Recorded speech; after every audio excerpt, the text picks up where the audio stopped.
الرحمن الرحیم نحمده ونصلی ونسلم علی رسولہ الکریم۔ میرے عزیز بھائیوں اور دوستو، نبی صلی اللہ علیہ وسلم کا فرمان ہے، قرآن پاک میں 30 آیات کی ایک سورت ہے جس کا نام ہے سورۃ الملک، 29واں پارہ، اس کی پہلی سورت۔ نبی صلی اللہ علیہ وسلم نے فرمایا کہ جو مسلمان روزانہ رات کو سوتے ہوئے اس سورت کو پڑھ کر، سورت کی تلاوت کر کے سوئے گا تو اللہ جل جلالہ اس کی موت کے بعد عذاب قبر سے حفاظت فرمائیں گے، اس لیے کہ وہ سورت خود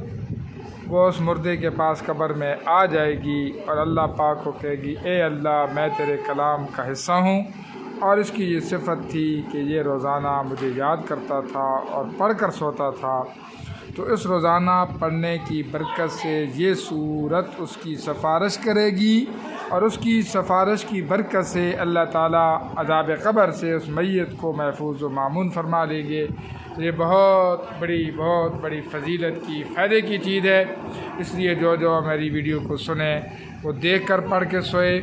تو انشاءاللہ ایک دن خود بخود یاد بھی ہو جائے گی، اپنے بچوں کو یاد کرائے۔ یہ بہت بڑا اس امت کے لیے نام ہے، بہت بڑا فائدہ ہے، بہت بڑی فضیلت کی چیز ہے، کلام کا کلام ہے، فائدے کا فائدہ ہے، نفع کا نفع ہے، اور آخرت کی آخرت ہے۔